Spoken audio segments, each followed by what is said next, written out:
Sotsiaalministeerium saatis kooskõlastusringile uue lastekaitseseaduse eelnõu. Seaduse eelnõu seab esikohale lapse huvide kaitse, lapse märkamise olulisuse ning lapsele parima abi pakkumise õigel ajal. Sotsiaalministri sõnul on selge, et iga laps peab saama kasvada turvalises keskkonnas, kus tema õigused on kaitstud. See pole tühi sõnakõlks, kui ütleme, et loome Eestis maailma parima lastekaitsesüsteemi. Seaduse eelnõus on kesksel kohal ennetus, et laps ning tema pere saaksid õigel ajal vajalikku tähelepanu ja abi. Lastekaitsetöötajad hakkavad selles töös toetama nõustamisüksused, et lastekaitse Eestis oleks ühtlaselt tugev. Oleme üle võtnud nii enda kui ka teiste riikide parimad kogemused ja kirjutanud need seaduseks. Eelnõu loob üldise sisulise raami lapse heaolu tagamiseks kogu riigis. Ühe olulisema muudatusena luuakse Sotsiaalkindlustusameti juurde riiklik lastekaitse rakendusüksus, mis hakkab koordineerima koostöös riigi ja kohalike omavalitsuste vahel. Rakendusüksus toetab vajadusel kohalike omavalitsuste lastekaitsetöötajaid juhtumite lahendamisel.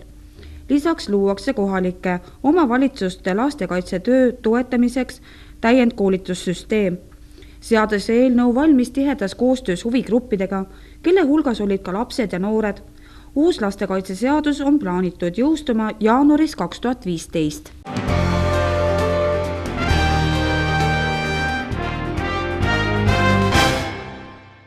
Töötukassa ülesanne on olnud alati ikka pööratama tähelepanu igale kliendile individuaalselt. Tänavu aga on otsustatud aidata inimesi uuele tööle veelgi suurema innuga, mis tähendab, et kui varem kutsuti klient kohale kord kuus, siis nüüd hakatakse vastavalt vajadusele klienti kohale kutsuma 2 korda kuus. Ning vajadusel ostetakse ka sisse individuaalselt tööle rakendamise teenus. No tegelikult Töötukassa eesmärk ongi aidata igat klienti individuaalselt. See tähendab seda, et me ei vaata inimesi nii-öelda nagu keskmist inimest või keskmist klienti, et lähtume tema probleemist, mida tal kõige rohkem vaja on, sellist teenust me talle ka osutame.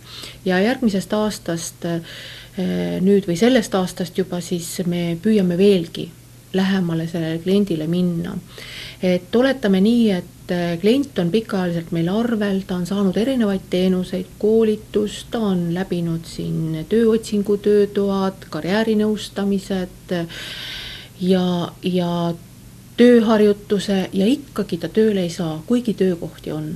Et üks uus teenus, mida meie oma osakonnas ei ole veel rakendanud, on individuaalse tööle rakendamise teenus. Ehk et me ostame sisse teenuse, kus siis nii-öelda tugiisiku või juhendaja käe all hakkab siis see klient tööd otsima ja kui ta on käinud ka intervjuul, siis analüüsitakse koos, et mis siis oli valesti, et ei saanud seda töökohta ja mida siis teisiti teha. Ehk et keegi on inimesel nagu tugiisikuna kõrval ja temaga tegeleb nagu ikkagi rohkem, kui seni ju täna konsultandil aega seda teha on. Me siiski lähtume kliendist. Kui kliendil on rohkem aega vaja, siis me seda ka rohkem osutame. Ja veel, mis on võib-olla uuendus, mida me ka eelmisel aastal juba rakendasime, on see, et me kutsume klienti tihemini tagasi enda juurde. Et kui seni oli meil väga palju kliente ja konsultant kutsus tagasi kliendi 1 kord kuus reeglina, aga nüüd väga sageli ka 2 korda, sest et paljudel klientidel, eriti pikaajalistel, ongi vaja seda, et tihemini kokku saada, vahepeal lepitakse tegevused kokku, mida siis teha, kuidas tööd otsida, milliseid tööandjaid külastada ja kohtutakse 2 nädala pärast uuesti, vaadatakse, kuidas on läinud. Ja see kannab vilja tegelikult, kuigi kliendid võib-olla vahel on ka natukene rahulolematud, et nii tihti kutsutakse meid tagasi, aga see on ikka nende huvides.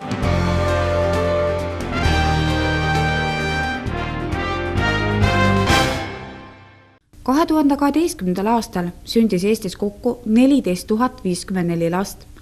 2013. aasta 9 kuuga aga registreeriti 10 582 sündi. Kokkuvõttes sündis möödunud aastal Ida-Viru Keskhaiglas üle 400 lapse. 2013. aastal sündis Ida-Viru Keskhaigla sünnitusosakonnas 452 last. 236 poissi ja 216 tüdrukut. 2 paari oli kaksikuid. Nende seas oli tõeline vägilane, laps kaaluga üle 5 kilo. Võrreldes eelmise aastaga on tendents selline, et sünnituste arv on vähenenud 45 võrra, kuid võrreldes 2011. aastaga on sünnituste arv ikkagi 60 last rohkem. Viimast aastat kahjuks jätkub firma Vendre kampaania, kes koostöös Tallinna Lastehaigla toetusfondi ja ämmaemandate ühinguga kingib igale vastsündinule tekist ja padjast koosneva komplekti.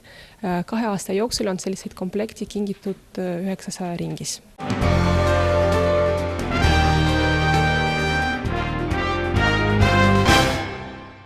Sihtasutus Keskkonnainvesteeringute Keskus avas käesoleva aasta esimese taotluste vooru keskkonnaprogrammist toetuste taotlemiseks. Taotlemine käib läbi elektroonilise infosüsteemi KIKAS ning taotluste esitamise tähtaeg on 17. veebruar 2014. Keskkonnatasudest Eesti riigi eelarvesse laekuv raha investeeritakse KIK-i keskkonnaprogrammi kaudu 10 valdkonda. Kalandus, veemajandus, jäätmekäitlus, looduskaitse, metsandus, keskkonnakorraldus, merekeskkond, maapõu, atmosfääri õhukaitse ja keskkonnateadlikkus. Iga KIK-i suunatud euro peab kaasa tooma suurima võimaliku positiivse keskkonnamõju Eesti inimeste, terve elu keskkonna ja riigi ressursisäästliku arengu heaks.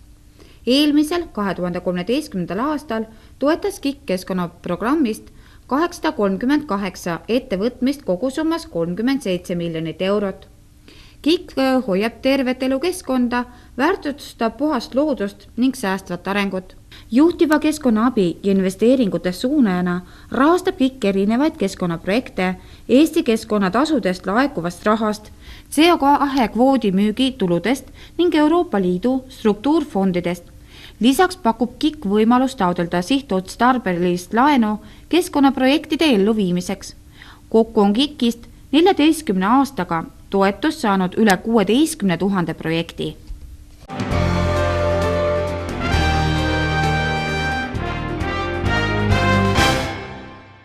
Möödunud aasta oli Töötukassale edukas, kuna ainuüksi Ida-Virumaal leidis endale uue töö üle 1700 inimese. No aasta 2013 Ida-Virumaa osakonnale lõppes selles mõttes hästi, et töötute arv vähenes oluliselt võrreldes aastataguse ajaga. No aasta jooksul meil on registreeritud töötute hulk vähenud 1720 inimest. Jah, igal nädalal tuleb meil arvele üle 200 uue inimese ja samas umbes sama palju või veidi rohkem läheb ka tööle. Eks kõige suurem küsimus ongi see, et kuidas nüüd see inimese soov ja need pakutavad töökohad sobituvad, et tegelikult meil on täna väga erinevaid töökohti pakkuda, et ma just vaatasin, et alates klienditeenindajast, elektriinsenerini, tootmisjuhini, administraatoreid, juuksureid, müügijuhte, erinevaid töökohti on saada, aga loomulikult töötute soovid võivad siiski erineda sellest igapäevaliselt ja ma usun, et meie kliendid väga hoolega jälgivad neid töökohti ja seetõttu saavad ka tööle. Ma usun, et palk on väga oluline, et kindlasti vaadatakse palka, aga loomulikult, et töökoht ise ja töö on väärtus ja inimesed otsivad ka uut töökohta nii ehk teisiti, et see on nii, et iga inimene on erinev ja iga inimese motivatsioon on erinev. No tegelikult on nii, et kahjuks meil on siiski kõige rohkem arvel parimas tööeas inimesi.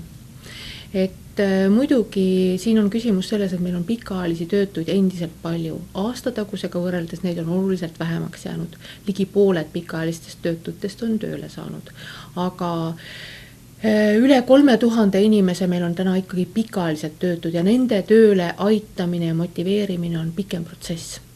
No tegelikult kõige olulisem ongi see, et inimene leiaks motivatsiooni, et miks üldse tööle minna pikaajalise töötu puhul. Ja kui me nüüd selle motivatsiooni koos konsultandiga leiame, võib-olla selleks tuleb veel rohkem vaeva näha, on siis karjäärinõustamine, erinevad teenused, tööharjutus, tööklubi, koolitused ja lihtsalt on nii, et pikaajalise töötu puhul peab erinevaid teenuseid järjest nii-öelda läbima selleks, et nii-öelda saaks hoo sisse ja siis tuleb ka see töökoht. No tegelikult koolitusel osalemine on meil väga aktiivne, siiski erinevalt muidugi suvel on natuke vähem inimesi koolitusel, sügisel, talvel, kevadel rohkem, et iga kuu ikkagi kuskil 300 inimest on meil koolitusel.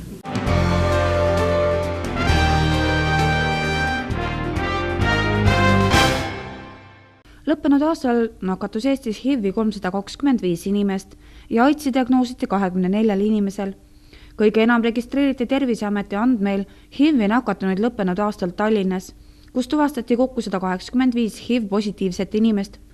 Ida-Virumaal registreeriti 73, Narvas 50, Tartumaal 8, Lääne-Virumaal 5, Pärnumaal 2 ning Hiiumaal ja Viljandimaal 1 HIV-i nakatunud inimene.